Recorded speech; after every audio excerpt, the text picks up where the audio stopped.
Recentemente li um livro chamado The Circadian Code, do Dr. Sachin Panda, ainda sem tradução para o português, e aprendi 3 lições incríveis sobre perda de peso, sono e exercícios. Este vídeo é especialmente para você se estiver enfrentando alguns dos seguintes problemas.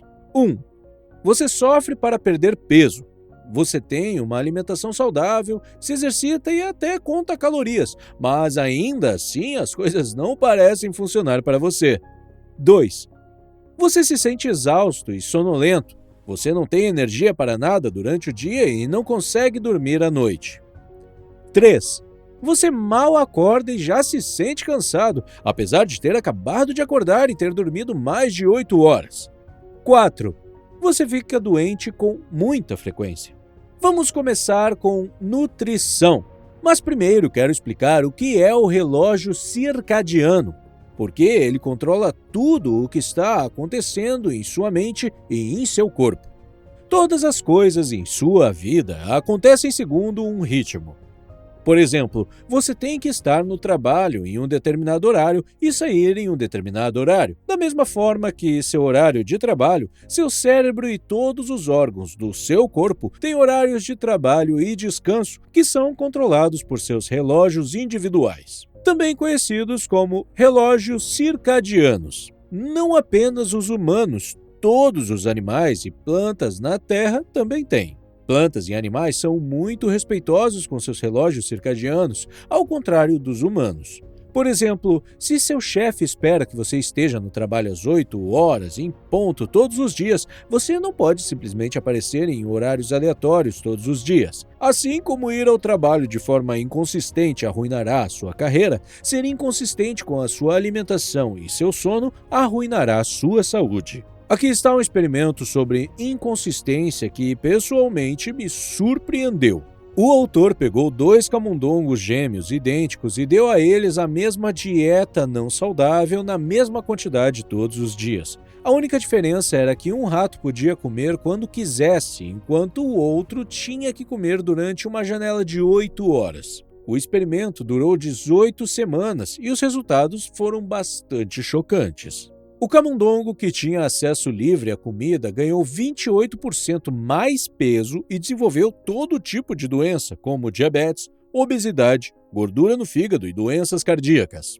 Mas o rato que comeu a mesma comida não saudável em uma janela de tempo controlada não desenvolveu nenhuma dessas doenças. Muito pelo contrário, tinha mais energia, tornou-se mais atlético, tinha melhor nível de açúcar no sangue e níveis saudáveis de colesterol. Aqui está a descoberta surpreendente. Quando o rato doente com excesso de peso foi colocado no mesmo ciclo de alimentação limitado que seu irmão, as doenças que tinham sido desenvolvidas começaram a desaparecer sem qualquer medicação. E não foi só isso.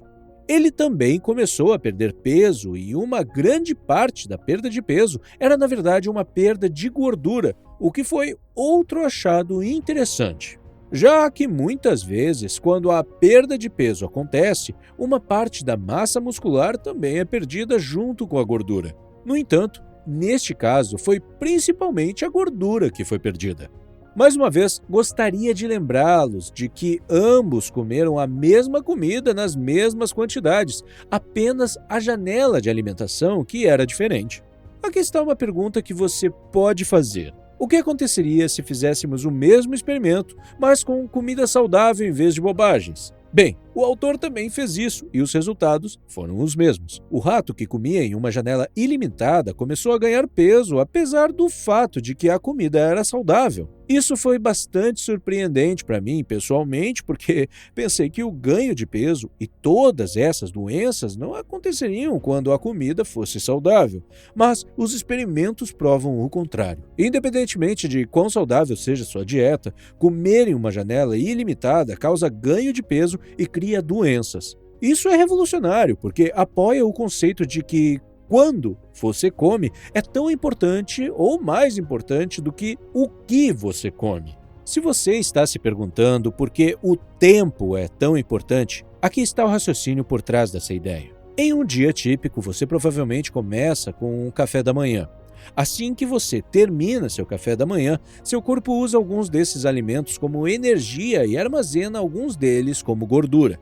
O mesmo processo de transformar alimentos em energia e gordura continua durante o dia, quando você almoça e janta. No entanto, após sua última mordida no jantar, as coisas começam a mudar. Seu corpo fica com poucos carboidratos e para de armazenar gordura.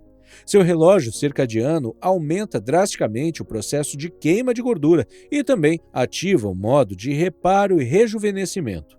Células e DNA que foram danificados durante o dia são reparados, e no dia seguinte, todo o processo se repete. Mas agora vamos imaginar que você atrasa sua última refeição e come bem tarde da noite. Como você pode ver no gráfico, o processo de armazenamento de gordura é ativado novamente quando não deveria, e o processo de queima e reparo de gordura é desativado, quando, na verdade, deveria estar ativo. Para a maioria das pessoas hoje, o período de alimentação é de 15 horas ou mais. E não é só isso. O período de alimentação varia nos dias de semana e nos fins de semana. Isso cria um efeito parecido com o jet lag para seu sistema digestivo. Você provavelmente sabe como o jet lag afeta seu sono, certo? Por exemplo, se você vai viajar do Brasil para o Japão e você sai do Brasil às 8 da manhã, supondo que o voo durasse exatamente 12 horas, então quando você pousar no Japão, ainda será 8 da manhã, só que do dia seguinte. Porque o Japão está 12 horas à frente do Brasil. Então, ao sair do avião, seu cérebro espera encontrar um ambiente escuro para dormir, mas em vez disso, encontra o céu claro e o sol brilhando. Uma coisa semelhante acontece com seus órgãos digestivos quando você come em momentos aleatórios.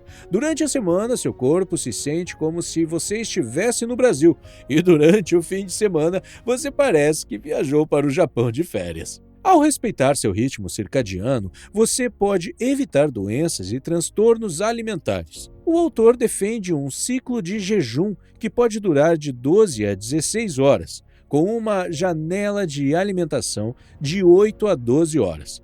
Este tipo de alimentação também é conhecido como jejum intermitente. Você provavelmente já ouviu falar. Eu, pessoalmente, faço jejum intermitente há mais de 5 anos. Comecei com uma maneira de perder peso e funcionou muito bem para a minha perda de peso. Antes do jejum intermitente, lembro que tinha uma alimentação bastante saudável, contando minhas calorias e me exercitando regularmente todas as semanas, mas por algum motivo a perda de peso era muito lenta. E depois de algum tempo eu parei completamente de perder peso e permaneci no mesmo peso por muito tempo. Foi quando tentei o jejum intermitente e as coisas mudaram drasticamente. Mesmo depois de perder peso, não parei porque gostava muito de como me sentia. Atualmente tenho 18 horas de jejum e 6 horas de janela de alimentação. Mas quando comecei, só conseguia jejuar por 12 horas no máximo e depois lentamente aumentei para 18 horas. Hoje em dia eu como apenas das 14 às 20 horas.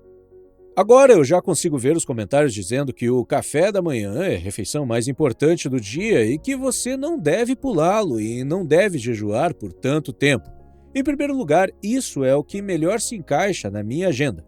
Segundo, quando vivíamos nas cavernas, provavelmente não tínhamos café da manhã. Na verdade, os primeiros humanos provavelmente ficavam com fome por vários dias porque a comida não estava prontamente disponível.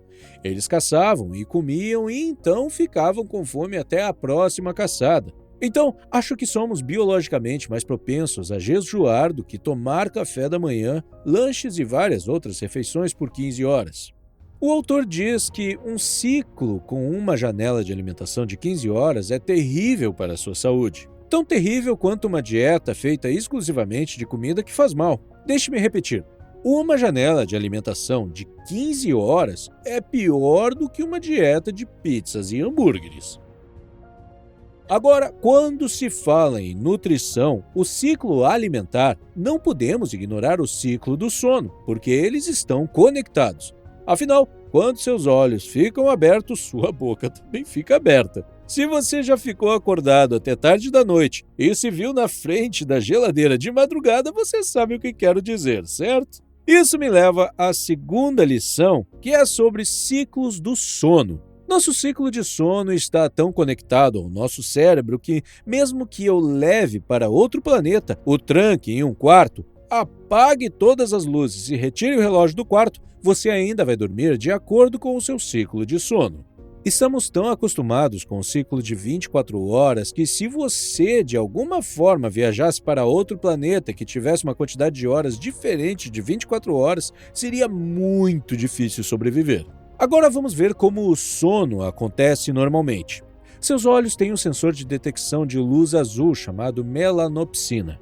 Esses sensores estão conectados ao seu cérebro, ao seu relógio circadiano principal. A melanopsina tem características muito interessantes. A luz do dia, ou uma luz que a emite, ativa a melanopsina e envia sinais ao seu cérebro dizendo que é hora de estar alerta e ativo. Por outro lado, a luz laranja, como a luz de velas, não ativa a melanopsina. Então, elas enviam o sinal oposto ao cérebro dizendo que é hora de dormir. Como resultado, seu cérebro começa a aumentar a melatonina, diminui a temperatura do corpo e o prepara para dormir. Pode ser que você pergunte: por que essas informações sobre a melanopsina são tão importantes? Aqui está o porquê. Passamos 90% do nosso tempo em ambientes internos, seja em uma sala de aula, em um escritório ou em casa. Isso significa que você não recebe luz do dia necessária para ativar a melanopsina, que redefine o relógio circadiano e o torna ativo durante o dia. Por outro lado, quando é noite, você se senta na frente de um computador ou TV que tem uma luz azul muito brilhante e a melanopsina é ativada. Então, de manhã, quando ela deve ser ativada e te preparar para ser ativo durante o dia, isso não acontece, porque você se senta em um ambiente fechado e não recebe luz necessária. E à noite, ela é ativada quando não deveria. Você fica enviando sinais errados para seu cérebro e começa a viver neste mundo confuso. Quando é dia, seu cérebro pensa que é noite, e quando é noite, seu cérebro pensa que é dia. Não é à toa que você sente sono e não tem energia durante o dia. Não é à toa que você não consegue dormir à noite. Não é à toa que você se sente cansado o dia todo. Não é à toa que você já acorda se sentindo exausto. Então, como você pode consertar isso e redefinir seu relógio circadiano corretamente? Aqui estão 9 dicas. Faça uma caminhada ao ar livre pela manhã. 5 minutos são suficientes para acertar o relógio. Posicione sua mesa de trabalho o mais próximo possível de uma janela que permita a entrada de luz. Faça o mesmo com seus funcionários se você for o dono da empresa. Eles se sentirão melhor no trabalho se estiverem perto da luz do dia. Até os arquitetos têm levado isso em consideração ao projetar edifícios e casas. Você não precisa ficar à luz do dia o dia todo, mas obter pelo menos 2 horas de exposição à luz do dia é essencial para a sua saúde. Não use telas ou óculos com filtro de luz azul durante o dia. Evite todas as telas depois das 18 horas, mas se for absolutamente necessário usá-las, configure-as para não emitirem luz azul. A maioria dos smartphones e computadores modernos tem essa função. Você provavelmente notou que o clima frio é mais confortável para dormir do que as temperaturas quentes. Certifique-se de que a temperatura do seu quarto não esteja muito quente. Para adormecer, a temperatura do seu corpo precisa estar um pouco abaixo do normal, mas ainda assim, um banho morno antes de dormir pode te ajudar a relaxar. Certifique-se de estar hidratado ao longo do dia. Se você sentir desidratado durante a noite, mantenha um copo de água perto de você. Assim você não terá que caminhar até a cozinha e acabar totalmente desperto. Além disso, não beba café depois do meio-dia. Os efeitos da cafeína podem ficar com você por até 10 horas. Então, o café que você bebe à tarde e à noite certamente atrapalhará o seu sono. Você deve parar de comer completamente pelo menos 2 a 3 horas antes de dormir, incluindo bebidas alcoólicas e lanches. Se puder, exercite-se pela manhã sob a luz do sol. E agora vamos para a parte número 3, sobre exercício. Não é segredo que devemos nos exercitar para ser saudáveis, mas este livro respondeu muitas das perguntas que eu costumava ter sobre exercícios. Qual é a melhor hora do dia para se exercitar? Devo fazer trabalho pesado de manhã ou à tarde? Quantas vezes por semana é suficiente? Que tipo de exercícios devo fazer? Etc. A boa notícia é que não precisamos nos exercitar várias horas por dia para sermos saudáveis. De acordo com os estudos do autor, apenas 30 minutos por dia durante 5 dias por semana são suficientes para fazer a diferença. Os melhores horários do dia para se exercitar são pela manhã e no final da tarde, entre 15 às 19 horas. Enquanto as manhãs são ótimas para exercícios aeróbicos e de alongamento, o final da tarde é o momento ideal para o treinamento de força, porque seu corpo estará no auge da preparação para o trabalho pesado. Dessa forma, você pode evitar lesões e ter uma melhor recuperação. Se você decidir se exercitar antes do café da manhã, certifique-se de não se envolver em exercícios extenuantes ou fisicamente exigentes. Não há problema em caminhar ou andar de bicicleta antes do café da manhã, mas não levante pesos, por exemplo. Por fim, caso sua agenda não permita que você faça seus exercícios de uma só vez, divida em 2 ou 3 segmentos de 10 a 15 minutos por dia. Mas evite exercitar à noite, porque isso prejudicará seu sono. E esta foi a última lição. Aqui está um resumo do que falamos neste vídeo. 1. Como você viu no experimento com os ratos de laboratório, comer em uma janela limitada de tempo não apenas o ajudará a perder peso, mas também o ajudará a se manter saudável. Antes de aplicar essa ideia na prática, converse com seu médico. Este não é um conselho médico e eu não sou médico. Sou apenas um cara aleatório que faz vídeos na internet. Conversamos sobre a melanopsina e como ela envia sinais confusos por causa da maneira como estamos vivendo nos dias de hoje. Certifique-se de seguir as 9 dicas oferecidas para redefinir seu relógio circadiano. Finalmente, 3. Discutimos o quanto você deve se exercitar e qual hora do dia é a melhor, dependendo do tipo de exercício que você faz. Agora, se você clicou neste vídeo e assistiu até agora, suponho que você seja o tipo de pessoa que deseja melhorar sua saúde. A maioria das pessoas não assiste vídeos como esse. Se você gostaria de aprender mais sobre este assunto, então eu tenho mais 2 vídeos para você. Estes são os 2 vídeos que forço meus parentes e amigos a sentar e assistir, porque eles são muito importantes. O da esquerda é sobre dormir, baseado no livro Por que Nós Dormimos, e o da direita é sobre meditação, baseado no livro O Poder do Agora. Se você já viu, não se esqueça de se inscrever e ativar todas as notificações para não perder os próximos vídeos. Se você não ativar todas as notificações, o YouTube não notificará sempre que um novo vídeo for lançado. Obrigado por assistir!